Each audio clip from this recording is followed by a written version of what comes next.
جو لوگ کمزور ذہن رکھتے ہیں ساری زندگی فیصلہ ہی نہیں ہوتا، کوئی ڈرتے رہتے ہیں، سہمے سہمے وقت گزارتے ہیں، اپنے آپ کو یہ جو ایمان ہوتا ہے یہ بندے کو طاقتور کرتا ہے، بندہ مضبوط ہو جاتا ہے۔ مجھے بتائیے نا، جب ایمان پکا ہو کہ روزی دینے والا اللہ ہے تو پھر بندہ کسی مالدار آدمی کے پیچھے کبھی بھاگتا ہے، کبھی کسی بڑے آدمی سے ڈرتا ہے؟ جب اسے پتا ہو کہ عزت اور ذلت اللہ کے دستے قدرت میں ہے، پھر وہ سیاستیں، سازشیں یہ کام کرتا ہے۔ تو پہلے تو مضبوطی ایمان درکار ہے ہمارے بچوں کے اندر، ہمارے مزاجوں کے اندر۔ جب تک وہ مضبوطی ایمان، حضرت مولا علی شیر خدا کرم اللہ تعالی وجہ الکریم ایک دفعہ بڑے علیل ہو گئے، کمزوری آ جاتی ہے، بندہ بیمار ہو جاتا ہے۔ تو ہمارے ہاں بیمار لوگ بعض اوقات ایسا جملہ بولتے ہیں جو کفر کے زمرے میں چلا جاتا ہے۔ آپ پریشان ضرور ہیں، تکلیف میں ضرور ہیں، لیکن آپ بات وہی کریں گے جو شریعت اجازت دیتی ہے۔ حضرت علی شیر خدا شدید علیل تھے، ایک صحابی تیمارداری کرنے گئے تو حضرت مولا علی کا چہرہ دیکھ کے پریشان ہو گئے، کہنے لگے آپ تو بڑے سخت علیل ہیں، اللہ خیر کرے، اللہ تعالیٰ آپ کو صحت دے۔ تو حضرت علی کہنے لگے تو فکر نہ کر، مجھے اس بیماری سے کچھ بھی نہیں ہوگا۔ نے کہا کیوں؟ فرمانے لگے مجھے نبی پاک علیہ السلام نے فرمایا تھا علی اس وقت دنیا سے جاؤ گے جب داڑھی خون سے رنگین ہو جائے گی، تو اس کا مطلب ہے میں خنجر کے وار کے ساتھ شہید کیا جاؤں گا، میں بیماری سے دنیا میں نہیں جاؤں گا، میں یہ بیماری سے مجھے کچھ بھی نہیں ہوگا، اللہ مجھے شفا دے دے گا، چونکہ حضور نے فرمایا کہ ساڈے نبی دی زبان ساڈے واسطے قرآن۔ تو سب سے پہلے تو اپنے ایمان کے اندر، توکل کے اندر مضبوطی پیدا کرے۔ مسلمان دیکھو نا، نماز پڑھنے سے روزی میں برکت ہوتی ہے، تو پھر اس کا مطلب یہ ہے کہ جب ٹائم آئے نا نماز کا تو گاہک جتنے مرضی کھڑے ہوں پھر دکان بند کرنی چاہیے، پھر نماز پڑھنی چاہیے، کیونکہ روزی تو اللہ نے دینی ہے، گاہکوں نے تو دینی۔ تو سب سے پہلے ضروری ہے مضبوطی ایمان، توکل، اللہ کی ذات پر بھروسہ۔ آپ کبھی میدان کربلا کا پورا نقشہ اپنے سامنے رکھیں نا، دو چیزیں ہیں، امام حسین کو نظر آ رہا ہے اب شہادت ہو جائے گی، اتنی بڑی فوج آئی ہے، خدا کی حکمت کے تقاضے سمجھ میں آ رہے ہیں، حالات کیا ہوں گے سمجھ آ رہی، پر ایک لمحے کے لیے بھی ان کا توکل کمزور نہیں ہوا۔ اپنے رب پر جو مضبوط بھروسہ ہے، سیدہ طیبہ طاہرہ حضرت فاطمہ الزہرا رضی اللہ تعالیٰ عنہا اونٹ کے بالوں کی بنی ہوئی چادر اوڑھ کر چکی پیس رہی تھی۔ یہاں بیویاں بڑا روتی ہیں، غریبی بڑی ہے، بڑی غریب بھی ہے، حالانکہ اب کون بندہ پیبند والے کپڑے پہنتا ہے جی؟ اب تو بڑی مشکل سے وہ لوگ ملتے ہیں جو جوتا ٹوٹ جائے تو گانٹھ کے پہنے، ورنہ تو نئے جوتے آ جاتے ہیں۔ حضرت سیدہ پاک اونٹ کے بالوں کی بنی ہوئی چادر اوڑھ کے چکی پیس رہی تھی۔ نبی پاک صلی اللہ علیہ وسلم نے دیکھا، آنکھوں میں آنسو ضرور آئے، پر محبوب نے فرمایا فاطمہ دنیا میں تھوڑی سی تکلیف برداشت کرو، قیامت کی ساری عزت اللہ آپ کو ہی عطا فرمائے گا۔ تو توکل کی مضبوطی، اللہ کی ذات پر بھروسہ، اپنے رب کریم کے ساتھ امیدوں کا وابستہ کرنا، اس سے مضبوطی آئے۔ دوسرا فرمایا وَعَمِلُوا الصَّالِحَاتِ، بہترین عمل کیا جائے زندگی میں، نیک اعمال کیے جائے، وقت ضائع نہ کیا جائے، ہر وقت کوئی نہ کوئی کام بندہ کرتا رہے۔ یہاں بہت سارے لوگ ہیں جن کو لوگ نیک کہنا شروع کر دیتے ہیں نا، وہ سمجھ لیتے ہیں شاید ہم سچی مچی نیک ہیں۔ لوگ جو کہتے ہیں حضرت صاحب قبلہ، پیر صاحب قبلہ، میں یہ طالب علموں کو، دوستوں کو، بلکہ اپنے آپ کو بھی کئی دفعہ کہتا رہتا ہوں، اپنے آپ کو سمجھاتا ہوں کہ یہ لوگ تجھے کہہ رہے ہیں حضرت صاحب، یہ تو رات کو تو اپنے آپ سے پوچھنا، اپنے رب سے پوچھ، کبھی موقع ملے تو اپنی گریبان میں جھانک، غور کر کے تیری کیفیت کیا ہے، تنہائی میں تیرا دل اللہ سے جڑتا ہے کہ نہیں، عبادت میں دل لگتا ہے کہ نہیں، خدا کا خوف دل میں رہتا ہے کہ نہیں، غریب کی محبت، عزیزوں قربت والوں کا احساس طبیعت میں موجود رہتا ہے کہ نہیں۔ ویسے تو میرا مطلب ہے، لوگ کہہ دیتے حاجی صاحب آپ بڑے سخی ہیں، تو اس سے تو نہیں نا بندے نے سخی ہونا، سخی تو تب ہونا ہے جب اللہ کی بارگاہ میں مقبول ہوگا۔ اعمال صالحہ، نیک کام، اور وہ کرتا رہے بندہ، کوئی بھی کام اسے نیکی کا مل جائے نا۔ دیکھنا اپنا معیار ہر انسان نے بنایا ہوتا ہے کامیابی کا۔ کچھ لوگوں کا خیال یہ ہوتا ہے کہ بچے میرے پڑھ گئے، اپنی اپنی جگہ پہ سیٹ ہو گئے، میں اب بڑے سکون میں ہوں۔ کچھ کی رائے یہ ہوتی ہے کہ میں نے سب بچے بچیوں کا بیاہ کر دیا ہے، گھر میرا بن گیا ہے، اب میں بڑے آرام میں ہوں، قرار میں ہوں، سکون میں ہوں۔ تو اپنی اپنی رائے ہوتی ہے، لیکن حقیقت وہ ہے، اصل وہ ہے جسے اللہ کے قرآن نے بیان کیا۔ اللہ کریم نے فرمایا والعصر، اے محبوب علیہ السلام ہمیں آپ کے زمانہ مبارکہ کی قسم ہو، ان الانسان لفی خسر، فرمایا بے شک انسان خسارے میں، نقصان میں۔ اپنے تئیں کوئی دعویٰ کر لیتا ہے، آپ دیکھتے ہیں کہ بہت سارے لوگوں کے دعوے اپنے اپنے ہوتے ہیں نا۔ کسی بھی طالب علم سے آپ پوچھیں پیپر دے کے آئے تو پیپر کیسا ہوا ہے، تو کیا کہتا ہے؟ جب کینڈیڈیٹ الیکشن لڑتے ہیں تو رات کو جب وہ سوتے ہیں تو سارے جیت کے ہی سوتے ہیں، ان کو سب یہی کہتے ہیں کہ لوگ سارے تیرے ساتھ ہی ہیں. حالات یہ جتنے بادشاہ حکمران ہوتے ہیں ان کے بگڑنے کی بنیادی وجہ ہوتی ہے کہ یہ خوش فہمیوں میں مبتلا ہوتے ہیں. ہم میں سے بھی ڈھیر سارے لوگ ہیں جو خوش فہمیوں میں مبتلا ہیں. کچھ کہتے ہیں جناب ہماری نسبت بڑی تگڑی ہے. بھئی نسبت تو امام حسین سے تگڑی تو کسی کی نہیں نا. تو ساری رات نماز پڑھتے تھے, روزے رکھتے تھے, اللہ کو یاد کرتے تھے. آپ خالی نسبت پر بیٹھ کر عمل چھوڑ جائیں تو یہ کیسے ممکن ہے؟ تو اپنے اپنے تئیں لوگوں نے معیار کامیابی کے قائم کر لیے ہیں. اللہ فرماتا ہے کہ محبوب مجھے قسم ہو زمانے کی انسان نقصان میں. یہ دن بدن جو وقت گزار رہا ہے تو اس کا نقصان, اس کا خسارہ, اس کا گھاٹا بڑھتا جا رہا ہے. روز نقصان میں.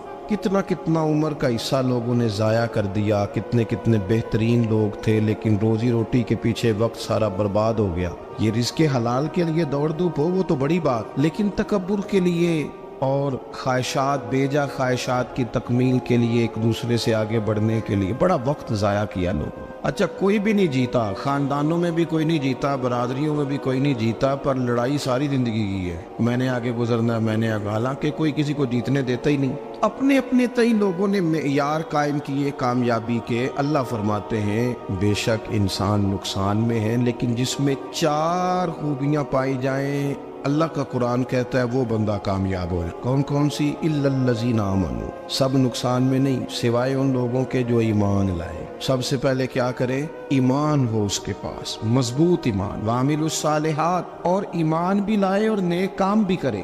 اور صرف نیک کام نہ کرے, وَتَوَاصَوْا بِالْحَقِّ, لوگوں کو حق بات کی نصیحت بھی کرے. اور ظاہر ہے سچ بولے گا, حق بولے گا تو بڑے لوگوں کے مفادات کو ٹھیس پہنچے گی, کچھ لوگوں کو تکلیف بھی ہوگی. تو اب جب تکلیف ہوگی تو پھر مصیبت بھی آئے گی. تو اگر حق بات کہنی ہے تو پھر کیا کرے؟ وَتَوَاصَوْا بِالصَّبْرِ, اور ایک دوسرے کو صبر کی بھی وصیت کرے. 4 چیزیں پائی جائیں, ایمان, اعمال صالحہ, حق کی نصیحت, اس رستے میں آنے والی تکلیف پر صبر. اگر یہ 4 چیزیں میسر آتی ہیں تو اللہ کا قرآن کہتا ہے بندہ کامیاب ہے. اور اگر یہ 4 چیزیں نہیں تو پھر کوئی بندہ جتنا مرضی دعویٰ کرے, جتنا مرضی شور کرے, جتنا مرضی اعلان کرے, وہ کامیاب ہو سکتا.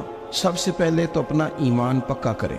یہ جو کچی پکی باتیں کرتے ہیں نا لوگ, مسلمان جو ہوتا ہے نا, مسلمان وہ لاوارث نہیں ہوتا, وہ وارث والا ہوتا ہے. اس کا رب ہر وقت اپنی رحمت سے اس کی حفاظت کرتا ہے. مسلمان ہر وقت نبی پاک علیہ السلام کے نگاہ کرم میں رہتا ہے. اسے کمزور باتیں نہیں کرنی چاہیے کہ میرے کو پیچھے چڑھ گیا تو پتہ نہیں کیا ہو جائے گا, برادری مخالف ہو گئی تو پتہ نہیں کیا ہو جائے گا, سچ بول دوں گا تو لوگ پتہ نہیں مجھے مار دیں گے. ایسا ہو نہیں سکتا. چھری حضرت ابراہیم چلائے بھی نا تو حضرت اسماعیل کے حلق پہ چلنا اس نے تب بھی ہے جب اللہ حکم کرے گا. تو اللہ کی حکمت ہوگی, حکمت الہی ہوتی ہے تو کوئی کام ہوتا ہے, ورنہ ہوتا. تو اپنی طبیعت میں مضبوط ایمان, توکل, اللہ پہ بھروسہ, مضبوطی افکار کی, کچی باتیں نہیں. دیکھو نبی پاک صلی اللہ تعالی علیہ وسلم نے فرمایا نیکی کو کبھی حقیر نہیں سمجھنا, کبھی حقارت سے نہیں نیکی کرنی کہ یہ بڑی چھوٹی ہے تو میں اس کو کروں. اب فرمایا کبھی حقیر نہ سمجھنا, نیکی کا کام جو بھی ملے کر دینا. فرمایا اگر بھائی سے مسکرا کے ملو گے بنا تو اس پر بھی اللہ تمہیں صدقے کا ثواب عطا کرے گا. ہم تو اس دین سے کے ماننے والے ہیں جو کہتے ہیں تو گلی سے روڑا اٹھا دے, کانٹا اٹھا دے, کسی کی تکلیف دور کر دے, کسی اس پر گنجائش کر دے, کسی کے لیے آسانی کر دے. جو بھی خیر کا کام میسر آئے پورے دن میں اسے چھوڑے نہیں. صبح گھر سے نکلے, وہ ایک صحابی تھے, غالباً تابعی تھے, تو بازار جاتے اپنے غلام کے ساتھ تو سارا بازار گھوم کے واپس آ گئے. خادم نے کہا جناب کو نہ کوئی خریدا نہ کچھ بیچا, تو آپ سارا بازار گھوم کے آ گئے. فرمانے لگے تیرا کیا خیال ہے؟ میں نے کچھ بھی نہیں کیا. کہا جناب پھر کیا کیا ہے؟ فرمانے لگے تم نے دیکھا جو بندہ بھی گزرا میں نے اس کو کہا السلام علیکم, تو کتنی کو نیکیاں میں جمع کر کے آ گیا ہوں. کوئی خیر جو میسر آئے. ہم سمجھتے ہیں کہ شاید کوئی کروڑ کو روپیہ ہوگا تو پوری مسجد بناؤں گا تو پھر میں نے نیکی کر دی ہے شاید جناب میں. حالانکہ یہ چھوٹے چھوٹے کام ہیں نا, چھوٹے چھوٹے کام, ان کی تو زیادہ ضرورت ہوتی ہے, ان کی تو زیادہ حاجت ہوتی ہے. کوئی آپ رستے میں گزر رہے ہیں تو نیچے کوئی کھڈا بنا ہوا ہے تو اس پر ہم کیا کرتے ہیں, گاڑی میں بیٹھ کے تبصرہ کرتے ہیں اے روڈ کھورے کدوں بننا ہے. بھئی یہ کھڈا ہے نا تو آپ نیچے اترے نا, تو آپ دھابڑا لیں نا, کئی پکڑے نا, یہ تو 5 منٹ کا کام ہے.